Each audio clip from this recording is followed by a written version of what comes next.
mumbo jumbo would be very difficult to differentiate him from a knuckle-dragging white supremacist. It's only that he's got all of this research, which, to be honest with you, and I'm being fair when I say it, I can't make head and tail of. I think there's a lot of waffling. I think a lot of waffles, isn't it? It's like he's just been cooking. Like, you know, some man have been cooking pasta. He's been cooking waffles. I think there's also delusion there, clearly. There really is. Because it's all enforced data as well. He was pulling up pie charts and graphs, and you couldn't read where these things are from. It's he even said that, you know, he's with the Steve Bannon camp and is more far right than the whole Trump movement. I mean, he even says it himself. He's very, very far right. The discussion on content over everything last night at the start was good because someone came on there, I forget his name, I think it was called Dan, and Ralph just sort of skirted around what he was being confronted with.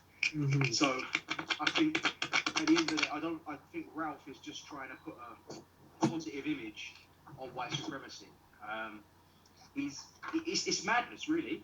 I've never, like I say, never seen a person of non-white background supporting a neo-Nazi slogan in my life. His accent, I think it's very his background, even his surname, Mazziliani. I don't know if it's it sounds very, very well educated, elite. Well, he said to me in the park, you know who he reminds me of? Do you know the Rudyard Kipling? Exactly. The white man's burden thing. If anything, he's a Brahmin. If anything, he's a Brahmin. He reminds me of Gunga Din. Now, you know what? I think it's probably worse than that. He's probably from the top tier of Indian elite, because we have a tier there that have incorporated into like the British old imperial system, and they do, even genetically, they connect with British royalty. So at the moment, you have Israel summoning, let's say, a sect of Judaism from India, which they see as one of the tribes of Israel, and they're Indian. They're Indian, but they're being invited to fill quotas in Israel, just like the Falasha Jews of Ethiopia. Well, Ralph went out of his way to come over to me and say that he's a staunch Protestant, and the kind of Protestant from sort of the Cromwellian times that would believe in individualism, and it was the very thing that the British Empire was built back on, individualism and complete rejection of collectivism. So he's a British Empire apologist, a supporter and upholder of white supremacy, and that gets bandied about a lot, but he is actually on that. I really don't know what his game is, though, because he also said in the past to me that, and this is why I say it's delusional, it's actually on Content's channel as well, he was saying to me that he's running cheeks on me with his security services friends. So I don't know, I think the guy's trolling him. The guy's trolling him. The guy, exactly, the guy's run sex on the who. Well, that's the thing. I think, you know, this whole far-right camp now, this extreme far-right, they've got this stupid troll movement, where they've got these memes, this meme war shit they do, all this childish shit, like really nerdy stuff, like basement dwelling. And he seems to be on that level as well. So I think at the same time, he's trolling everybody. I really do think there is beliefs, though. And to be honest, I'm of the opinion, and many of you probably won't agree with me, I'm of the opinion that we shouldn't really debate people that hold those views. We should just hold them in utter contempt. I don't think there's much to discuss when a man wants to uphold white supremacy. There's nothing to debate him up with. He's just the enemy. It's good that his views get exposed, but they've been exposed now. I don't really see any merit in. Has he got children or grandchildren or anything like that? I don't know nothing personal about the man. It'd be interesting to see their viewpoint. I mean, I'm assuming that they've experienced a level of racism they've been brought up in this country. I think from what I hear, his missus is European, from what I gather. Right. But either way, you know, one drop rule, they're going to be tainted by racism at some point in their lifetime. I wonder what their views, whether they uphold the same sort of policies that he does. Yeah, do you know, like I say, just putting that in, that's my opinion. I won't debate the man because his views are just too abhorrent. I don't think these people should be given platforms, to be honest. Expose them on the platform, sure, but now, when a man says he believes in the 14 words, there's nothing to discuss. You know, on the other side. He's actually he believes in it. He said that in a comment, yeah. He's, you know, the thing is, he won't deny it either, just ask him. I mean, he's very upfront. You know, one thing about him, he's not like, you know, all the other racists in the park, though. Like, scared to say their true thoughts and are always trying to come across as, you know, we don't really mind this group, we don't really mind that group. Yeah, you do. So he's the only one so far that's actually nailed his colours to the mast, so to speak. Okay. Yeah. Because I'm just looking up the 14 words now, and I'm into kind of these far-right organisations because they're interesting. There's a few in the US that have had Jewish members, believe it or not, like actually founding fathers of these far-right organisations. Some The Aryan Brotherhood. I think that's Aryan Brotherhood, we got Henry Puddington, who was who killed himself because he was Jewish. Now that's strange, because if anything, if they're anti-Semitic, then how can they be founded by? And this 14 words is based on the talk show of Alan Berg, and I think when I was younger, I remember that case. But if he stamped his mask, like you say, on the 14 words, that says a lot. Well, do you know, like I said, the only groups that espouse this are white supremacist groups. And usually it's kind of rock and roll neo-Nazi types that all get their shirts off together and jump around in a room with men. I wouldn't you know, it's a bit weird. this. Those are the sort of types that do it when there's Zeke Highland on the weekend. So to see someone from Ralph's background doing it, who's articulate enough, he's not, you know, a knuckle dragger like the usual types, it's quite disturbing, actually. It is, and it hurts more because he claims being Indian as well, to be honest. Because that's not representative. There is no one I know or I've come across that's as fluent English. I just know that he's from the top tier of the caste system. What it is, when they stratified it and they pulled the rug, so to speak, that's all that was left. The top tier were bloodline elites, which they left behind in administrative positions. And to this day, I mean, I was just reading, where is it? Yo, is he Anglo-Indian or is he fully... No, he's half English, half Indian. It says Anglo-Indian. Yeah, That answers a lot then. That kind of... Yeah, okay. And tribally speaking, he's from the Brahmin class, I can assure you. There is no way, no two ways about it. And he's also married into European, so it's there to see. Weird to see where his allegiances lie. That's the thing with people like that; they make no bones about it, which is in some. The man supports the recolonisation of Africa. Do you know that's what you're dealing with? Yo, but you know he's not the only one in the park. No, he's not. Do you know one thing you can give to the man is at least he's open with it, eh? All the other ones that are prancing around like pretending they're your friend or trying to have cordial relationships, they're on the same side as him. Believe that I put on a guy that comes, he even tried to mention that front of me. Like, you know when they say familiarity breeds contempt, you have a couple of conversations with someone, and then all of a sudden they think they can overshare. I put it on this guy. Yeah, exactly. But they're full of contradictions. As someone in the chat has just mentioned, that idiot David Coffin, who was hanging around with National Action, who are a neo-Nazi white supremacist group before they were proscribed. His wife is from the Philippines. Yeah, so they're full of contradictions. They're full of, you know, self-loathing. But Ralph is just a bit different in the sense that it's rare to come across one that is articulate enough to mask their views, and people think he's a friendly guy because, you know, he does some funny mannerisms. But at the end of the day, the man's dangerous. That's the way I look at it. The man's ideology is poison and dangerous. That's what I was thinking. Do you reckon that ideology has impact in wider society, or is he just fringe? Nah, you know, most people may not subscribe to the whole 14 words. I mean, Ralph's is academic at the end of the day. It is. If we look at these racist groups and everything, ultimately, they are saying very similar things to Ralph, just with less... They are. Less big words. I mean, when Ralph says he believes in the 14 words and wants to secure the children of the white future and wants to see what he sees as quote-unquote white nations continue to be white and supreme, we look up less extreme groups, people would say. They're all against the idea of people from Africa and Asia migrating en masse to Europe because they don't want to see Europe turn black in their eyes. So they're on the same thing to a degree. I think Ralph's, though, is very specific. He believes in pseudoscience and, you know, scientific racism. He, you know, is literally the sort of guy, you know, in Django Unchained, it's like measuring a skull. He's the sort of guy that would, you know, look at the differences in people's skulls and that kind of shit. So they're disturbing stuff. And they're normalizing that kind of talk, which is why when someone mentions IQ test and they try to rationalize it in debate, honestly, I just got to tell myself that this is one of those people. And there are a few of those people in the comment section. They love talking about IQ and race tests. And there comes a point where you think it's how You far know, we're ending, because you know what? ultimately they're going to take that leap. You know what killed me when the British Christian from Iraq came on and made all the excuses for what was happening in Iraq. That killed me. Nah, that one hurt, man. So I can't lie. And he made 100 excuses for these, man. Even when we're playing the video, you know what I'm saying? Trying to Well, video. you know, he said the soldiers were prosecuted, and I just checked, I double checked because you never know, could be wrong. They had the prosecution case against him dropped, you know, and even if they were prosecuted, as if that means anything other than a token gesture. But yeah, it was unreal to see someone from Basra, given the British Army murder people there.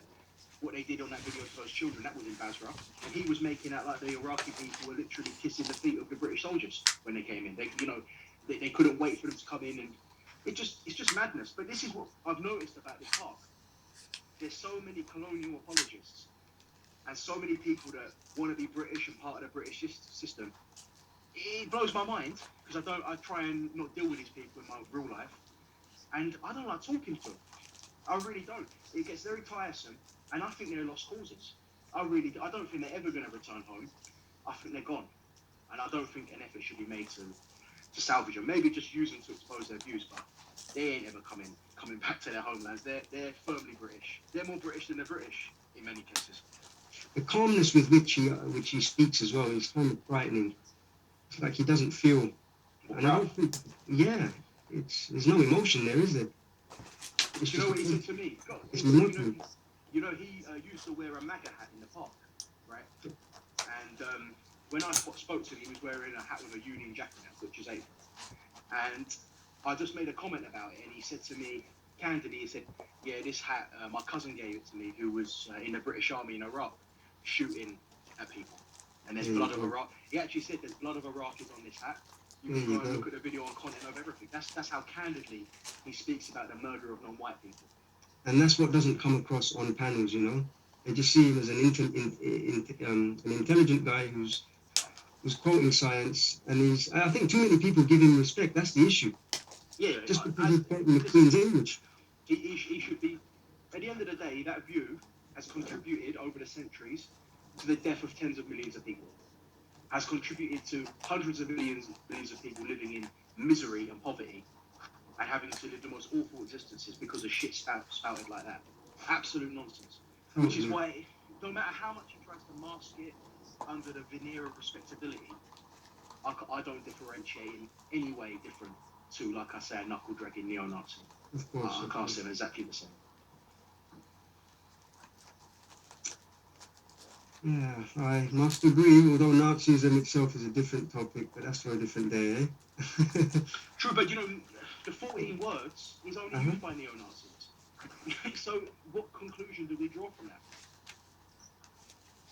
It's a branch of, I don't know, even like, let's say where Hitler got his ideology from. For me, it all stems back to the intelligentsia of the time, and this Max Muller keeps dropping up. It's where the ideology comes from and where these guys pick it up from.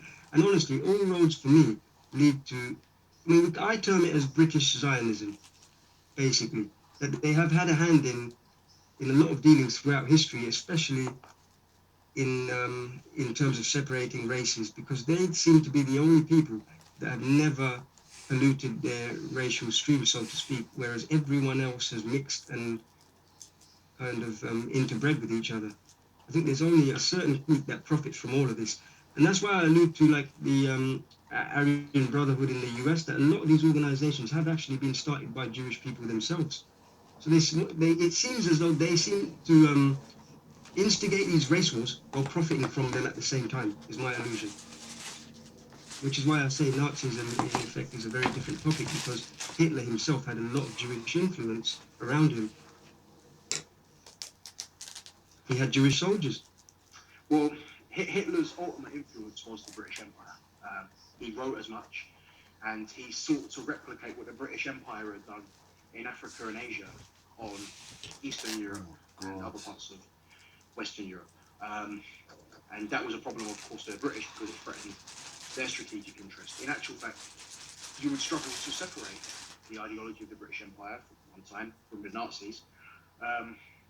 You know, I Winston agree. Churchill even literally bigged up Mussolini, and he bigged up Hitler. He did, yeah. You're on to say Prior that. to the war, he wrote that Mussolini was a Roman genius. Yep, I've seen footage of even the England football team, Sieg Heiling. Well, do you know the most shocking one for Brits? Is that the Churchill? Yeah, So he picked up Mussolini and Hitler.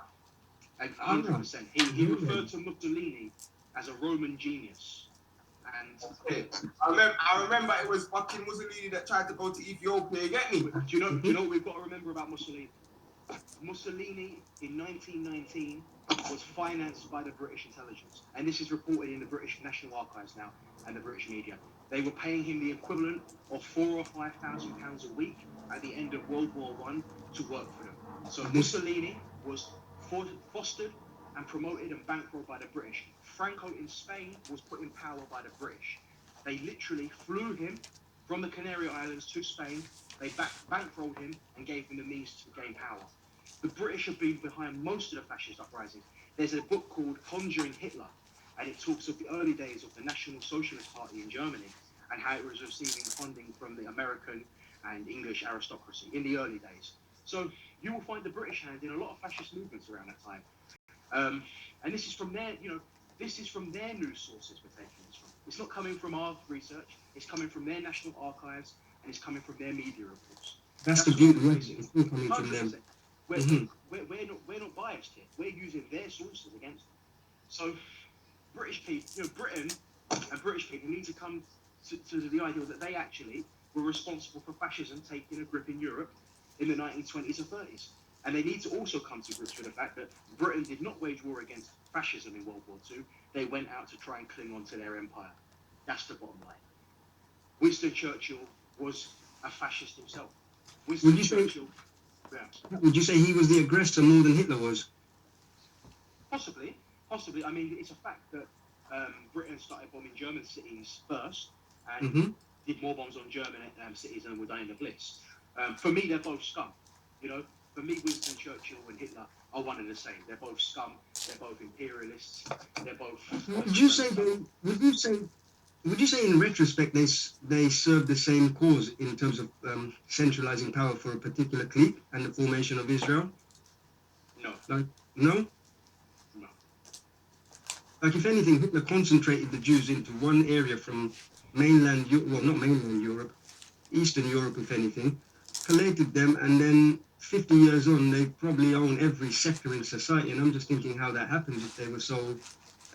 to be honest, I don't go into what I would see as like Jewish conspiracy or the idea that Jews run the world or anything like this. I don't think it's that simplistic, nor do I think it's in any way true. I think it's sort of a scapegoat, if you will. Sure, there are Jewish people in positions of power, but so what? There's plenty of Christians in positions of power too. I understand. In terms of, let's say, Trump and his surroundings and Bush and the neocons, I mean, he was surrounded by neocon Zionists. Well, it's a powerful lobby. There's no two ways about it. But the bottom line is I regard Israel as an expendable state, meaning that I don't think Israel will always be around. I believe one day Israel will no longer exist. I can't say the same for America and Britain. So because I hold that position, and I think a lot of people are subscribing to the ideal that one day Israel as an entity will be destroyed, no longer existing, it can't be this all-powerful, all-knowing, dominant force. If it was truly dominant, it would, in my eyes, not be expendable. Furthermore, there was a British Foreign Secretary in the 60s that wrote, it's cheaper for us to have Israel than a permanent aircraft carrier based in that region. And I think that sums up the relationship between Israel and Britain and the United States quite well. It's essentially a state that can be used to further British and American domination of that political area. And I think it's very convenient to always scapegoat it onto Zionism, which is a terrible ideology, there's no two ways about it, but I regard the ultimate enemy as British imperialism. Let's say the British imperialist system, which is headed by the Queen, represents a certain lineage throughout history. Because she claims lineage to King David, And we also find that Israeli hierarchy does the same thing through religion. We find that Corbyn has recognized his Jewish ancestry. David Cameron in the past has also acknowledged his Jewish ancestry. We have all the elites within that particular recessive, how do I put it without sounding crude? But the most recessive gene on the planet is, and all the wealth and all industry is concentrated in that particular clique. So I'm saying when we reference, let's say, Britain or Israel, to me, those are nation states, but in terms of the bloodline that has held that power throughout history, I think it's one and the same. And I think the Queen represents the faction that has risen to the top. And it's just infighting amongst themselves through, let's say, families infighting, basically, because they're all one bloodline anyway.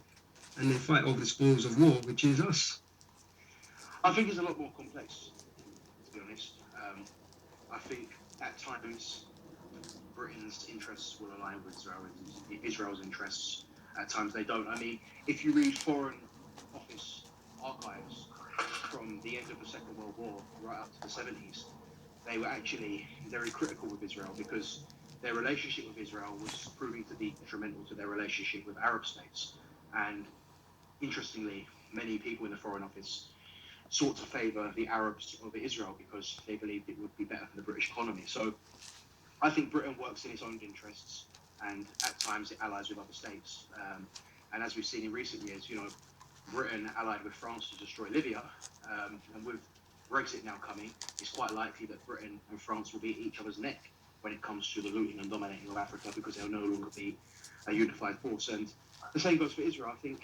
I mean, do you think Israel one day won't? Do you think it is expendable? Do you think one day Israel won't exist, or do you think it's always going to be there? I hope not, but I think they hold all the chips in society, in every sector of society. So it's best not to engage in the system that they hold all the chips to. I think it's high time humans start disengaging from murderers and form a new system in the process where we can actually function without having to feel a conscience on our within our souls, where every transaction buys a bullet. I hope it doesn't exist. I think if you're speaking theologically, and whether I kind of abide by what says in Scripture, I think, no, it will be destroyed. I don't know. I really don't know. I just think the longer humans continue engaging with that system, it's not going to be looking good. Because Britain's relationship with Israel through the mid-40s, 1940s, was not positive at all. They were at each other's throats for a little bit. I mean, is there an occasion we're speaking of?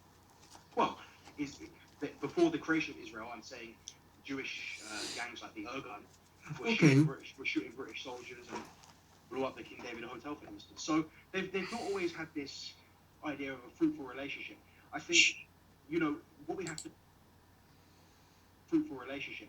I think, what we have to remember, when the British started in Palestine, they actually sent over black and tans who had learned their tricks of the trade in Ireland to Palestine, and the first Palestinian Arab uprising of 1936 to 39, the tricks of the trade were taught to the Israelis. From that, home demolition, collective punishment was central to the 1936-1939 rebellion where the British were crushing it. And Israel still uses those tactics today. But if you fast forward, the gangs were being trained late 1930s, early 1940s. Then those gangs went off script and went against the British for a period of time and killed British soldiers and blew up the King David Hotel. So I don't think it's a simplistic relationship between the two states.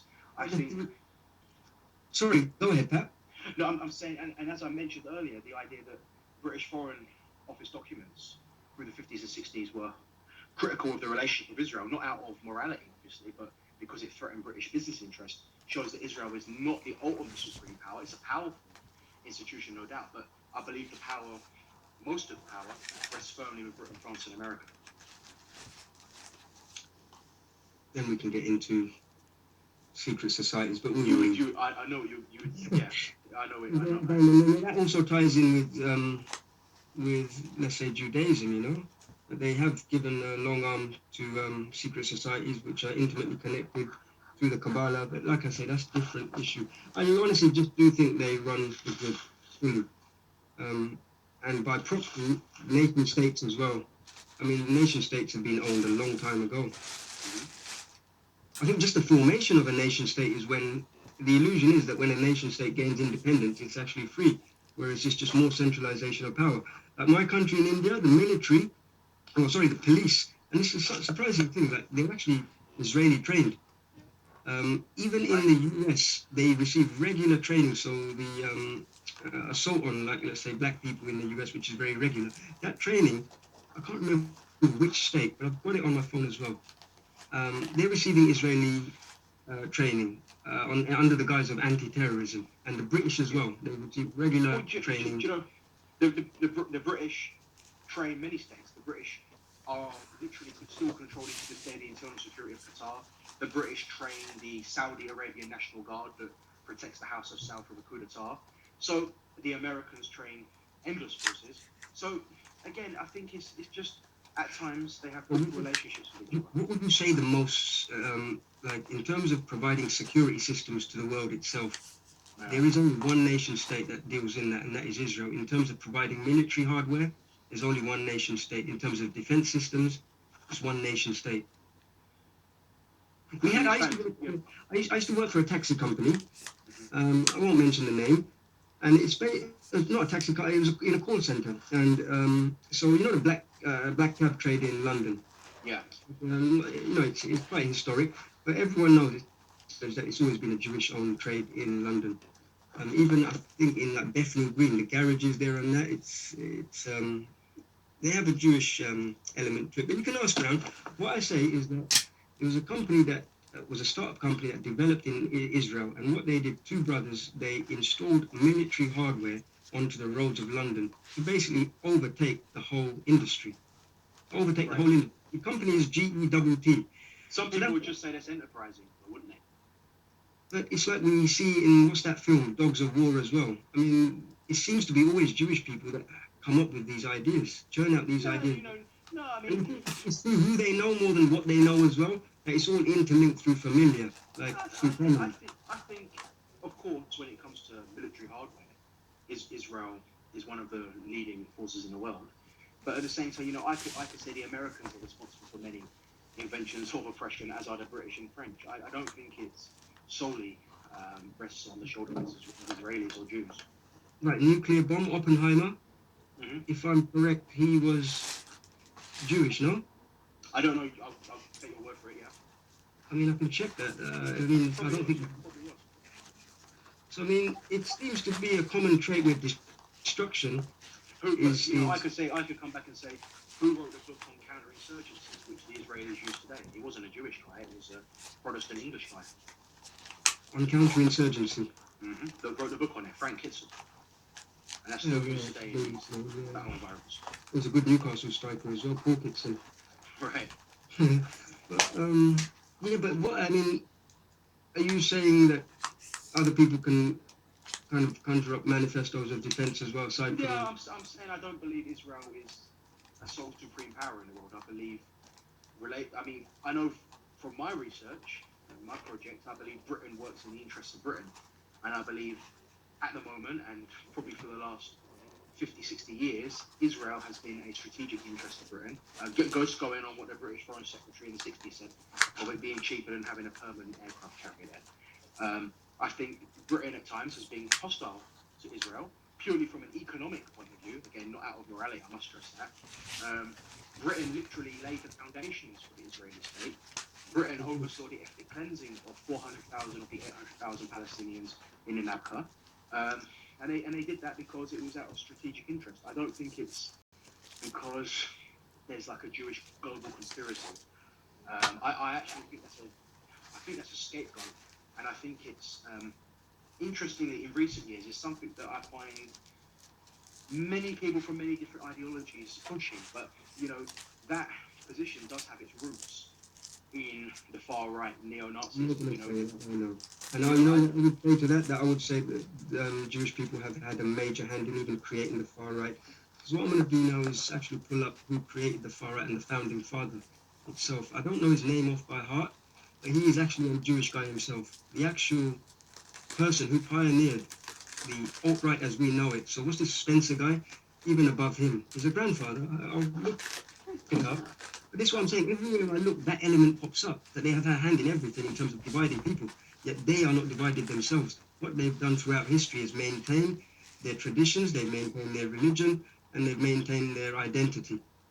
And all that's happened throughout the time is they've changed that identity. So when we refer to Zionism, we can refer to Frankists, we can refer to all these different names, but yet they are the same people, just changing identities to meld in with the host populations that they fleece, which is what's happening now. Humans are being fleeced by an economic elite which only consists of this 1%. Do you believe that this has been for a time in eternity, or when do you believe that, if you will, Zionists, or if you will, Jews started controlling the world? Is there a specific point, or do you believe it's always been the case? It would be at the point where they created the currency to enslave man. I don't think the transatlantic slave trade was the start of slavery itself. I think when man was locked into a mechanism of debt-based currency is when enslavement started. And I think if I was to pinpoint where that was, that would probably be in Sumeria, where the swindle actually started. And then consequently, in ancient Egypt, they started knocking at doors, and then came the total annihilation of indigenous races and profiting from destruction and carnage. It would be good if you could make like maybe a short video or some sort of history on this, just to. Yeah. I mean, To speak further, Pat, I really would. yeah, no, because do you know there's a weird thing. There's a weird thing in Ireland, believe it or not, called British Israelism amongst the loyalist colonial settlers, and they promote the idea that they're a lost tribe of Israel, right? Right. And what you'll often find is extreme, ardent Protestants often sort of see themselves as, you know, I would say, kind of like slaves to Israel in a weird way. So I'd be interested to pick your mind about that, and I'll send you some information on it.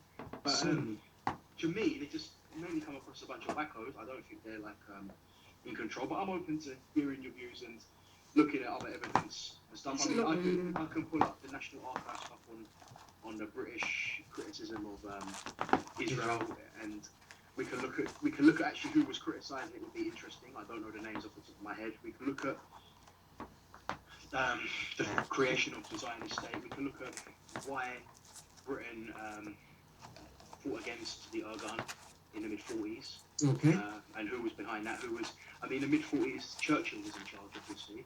And after him, it was Clement Attlee. And Clement Attlee is lauded in Britain as this socialist hero. You know, Labour people love him. They see him as this great hero. And he was responsible for the ethnic cleansing of Palestine. And we will find that, interestingly, many English lefties that are celebrated by, and I'm talking far left English people, like Tony Benn, you know? Oh, yeah, he was a favourite at one point, you know? I'm going to crush him for you. No, please don't. The Prime Minister that never was. I'm not picking on his son. Go on. Listen, it is, right, first of all, I'll put this to you. Do you judge a man on what he does whilst he has power in government, or do you judge him on his empty words in later life when he's retired? True, I didn't know what he was about when he was younger, you're right. When he was in power, he was an ardent Zionist. Was he? Tony Benn provided the material means for Israel to start its nuclear program, whilst Tony Benn, 100%. Tony Benn was Minister of Technology in Britain. Tony Benn bought stolen uranium from apartheid South Africa, uranium that they had stolen during their occupation of Namibia, and he gave this material to Israel to start a nuclear program. And Tony Benn tried to deny this and said it wasn't really me, it was people that worked for me. The buck stops with you. And the reason we know that is a lie, and that Tony Benn did do this under his watch, is because he used to write for an ultra-Zionist Jewish magazine based in London, and it was called Jewish Vanguard. And he used to write for that. And it was not just Zionist, it was ultra-Zionist.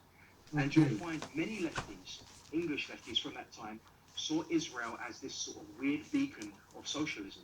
So Tony Benn, the only things he did in office was buy stolen uranium from apartheid South Africa, and he said means of uranium to the Israelis. That's what he did whilst he was in office. He also supported the sanctions in the 90s on Iraq, which led to the death of 500,000 children. So Was he not heading up the anti-war coalition itself, though? that was at in the time? 2000. That was in 2003. He changed his tune in that period. In the 90s, he supported sanctions, which led to the death of 500,000 children. He gave a speech in Parliament supporting sanctions. He was 10 at that time, and the only history I know is seeing him on Question Time. So valiant. Many of these, again, in older life, empty words. I judge a man on what he does whilst he's in power and whilst he's in office. And that's True. what you should do with all of these British politicians. And as I say, interestingly, you'll find many of these British politicians, Tony Benn, Clement Attlee, the people in his cabinet were supportive of Zionism, facilitated Zionism.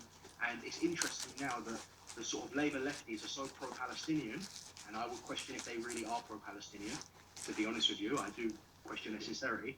I'm so with you there. I am really so with you. I think a lot of people question the left in that aspect. Well, we know for a fact now, and okay, they could be ignorant to these facts, I accept that, but they're holding up people that were ardent Zionists, people that created Israel, people that laid the foundations for the ethnic cleansing, people that sent the British soldiers into overseas ethnic cleansing until May 1948. Tony Benn, he's seen as a friend of Palestine. When in fact, when he was in office, he was an enemy of the Palestinian people. So I think you have to... Was he Fabian Society, LSE? Did he go? Say that again. Yes, he was Fabian, yeah. Was And he? if we look at the Fabian Society, what's their logo? It's that walking walking ship's ship logo. logo, yeah. And that says everything that you need to know about them. It does. Because I think just seeing who the LSE itself, George Bernard Shaw, there were quite a few dodgy characters in there. Yeah. So pleasure speaking with you, Pat. Honestly, you know what I'm going to do now? I'm going to search up Tony Benn and these connections because I was not aware. There's a video on my channel if you want to start there, and if you just type in Tony Benn, Israel, uranium, and type in Tony Benn, Namibia, uranium, you'll get what he did whilst he was Minister of Technology.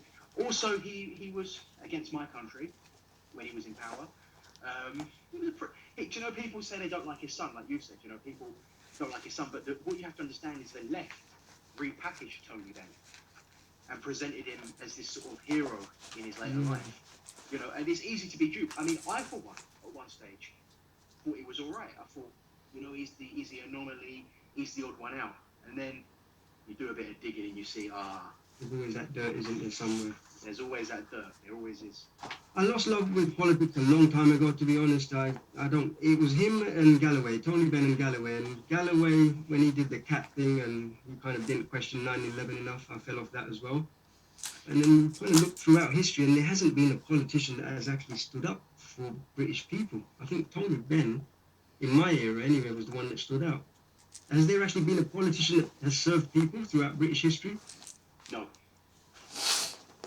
So what are people hoping for now? Well, you know, I'm sure Jeremy Corbyn will be good for British people, you know, working class British people, but he's no good for people under the yoke of British domination. I mean, again, Jeremy Corbyn, and you know, people could say rights record, whether it's true or false, is usually used as a pretext for aggression on that country. Of course, whether of it be course. soft or hard power. So we're dealing with a character who is not unblemished. As I say, for other nations, I mean, if you read the Labour Party manifesto that came out at the last general election, it was very clear that it was committed to supporting the British military. He did a complete U-turn on Trident. And why did he do a U-turn on the scrapping of Trident? Not because of anything other than to save British jobs. So we're talking about 1 million people in Britain who work in the munitions and bomb-making industry. 1 million people are employed by that industry. And he's got to stand by them because the unions tell him to. So ultimately, you know, I would never vote for a British politician, and I regard him as a bit of a false hope for people. I'm sure he might up the minimum wage and make the standard of living for your average Brit better, but for those that are on the receiving end of the British foreign policy, it would just be a more politer imperialism. It would. That's a perfect way of putting it. I think it's just massaging the populace. That's all it is. But, is there any politician you think is good then? No, not British. No, I mean, I have my revolutionaries from every culture, but Britain, I think they are the worst revolutionaries. I hate to say it. They were always Russian, Robert, they were always Russian revolutionaries. They will be started murdering our revolution. Yeah, I think they suffer the most Stockholm syndrome out of any European. They're addicted to subjugation from their rulers. Well, they've never got rid of monarchy, have they? They tried it with Oliver Cromwell, and Oliver Cromwell made himself king all in but name. He called himself Lord Protector, and he was a genocidal maniac anyway. That's interesting to say that, because it was Cromwell that, because at that point the Jews weren't allowed into England. They were actually banned from England. They couldn't come in. Cromwell was the one that invited them back in. Because they'd been kicked out of 88 countries out of 122 that they had occupied throughout Europe for the same accusations people level today, for fleecing whole populations and not basically treating themselves, because the Talmud, it basically says that they can charge interest to the Goyim, but not to themselves. They can profit off the cattle, but not with each other. And they did that, and as soon as they were found out, they kind of changed identity, moved country, and did the same. And so that's where the stories of anti-Semitism come from. But what's interesting, Herzl was in his prime. He actually, believe it or not, advocated anti-Semitism beneficial for the Jewish cause. I can pull that quote up from his own diary. Yeah, but like I said, I'm not well versed enough on this to take an opinion. My initial opinion, as I said earlier, Greetings, panel. Greetings. Peace. Bless God and Islam. Yeah, what's going on? Peace. Pakistan. I was just listening still, you know. I just want to give greetings because I've been long enough, so I just. That's cool. Yeah, I was going to say to Pat as well, a lot of people probably want to pick your brain, so I just got to thank you for giving me the time, man. That was very, very beneficial. And I'll be hopefully, interested to, yeah, definitely. I'll be interested. But I put a link in the back chat, because I realize human brain algebra no matter, but just it could be a reminder because you know we're forgetful. I link in the back chat from creation.com. There's an article on it, a very interesting article about racism, and it mentions something about you know, an individual called David Duke. Yeah. Yeah. I bet So, there's a lot to say about him as well. I don't think it's a very interesting topic. A very interesting article that contributes to the same topic that you're discussing. And it goes into Darwinism and how it contributes to the racism. Like, One more thing, sorry, Brother Khanen reminded me. The transatlantic slave trade, from my understanding, it was a wholly Jewish enterprise, that the only profiteers from it were Jews. All the slave ships were owned by Jews. Basically. I've heard of this because I know I think the Nation of Islam put out a book. It's actually very interesting. It's unsourced, but what you can do is read on it and then research it for yourself. I mean, I just typed in what they were saying about a banana, and the amount of politics involved in just that simple fruit alone, in terms of the plantation and who profited from that industry. Lo and behold, Well, I mean, to counter your point, I would say Britain was literally built from Bristol to Glasgow off the back of the slave trade.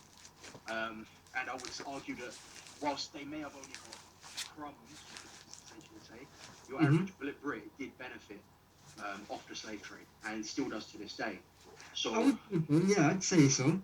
I'd say so. Would you say that the entrance for that was obviously Liverpool, wasn't it? And Bristol, Liverpool, these are all slave. You know, when you hear, I don't know if you've ever watched the University Challenge on these programs. Whenever they've got someone from Bristol on, they talk about, you know, the Jews as well, just who created the University of Bristol. It was built off sugar. You know, they won't say it was built off slavery, is what it really was built off. So all of these institutions and all of these grand buildings going back to that period are all built for slave trade. And as I say, your average working class Brit, the same way they benefit today off the financial subjugation of mainly African nations, they also benefited off the slave trade. I mean, you know, Cecil Rhodes, and I think I've quoted this before in here, it sums up the relationship Britain has, the elites in Britain have with their working class. He said, what we need to do is we need to create a populace which is given the crumbs off the table, given the surplus. You know, we don't give them too much, we give them enough so they never want to betray the system or go against the system. And that plays into your idea that Britain has never really been a revolutionary nation and has always been into the idea of subjugation. If you read the quote by Cecil Rhodes, I think it's 1870s, he was literally advocating the idea of creating, at that time, 40 million British people who would all receive a better standard of living than they've ever had in their lives, so long as they remain loyal. And then, obviously, these Brits were sent out to other colonies, and these Brits, you know, until they were sent out to, whether it be South Africa, Zimbabwe, or India, were living very mean existences. And overnight, they were sort of Lord of the Manor types. And this is the thing, you literally had little Eichmanns being made in Wimbledon who would be sauntering off to suppress and massacre people. So I think I will find that Cecil Rhodes quote as well, because I think it's very important in relation to the whole genesis of colonialism since the 1870s and the relationship between the working class and British elites. And I think that relationship is still the same today. The British working class benefit greatly, I would say, compared to the rest of the world, of imperialism. Their position is solidified by that. You know, the National Health Service in Britain was built off the back of the looting and murder of Malayan people predominantly, and stealing of their rubber and tin. And the same goes for the entire economy today. It's kept afloat by the looting and mass theft of African resources mainly. I mean, there was a report put out a couple of years ago on an investigation into how much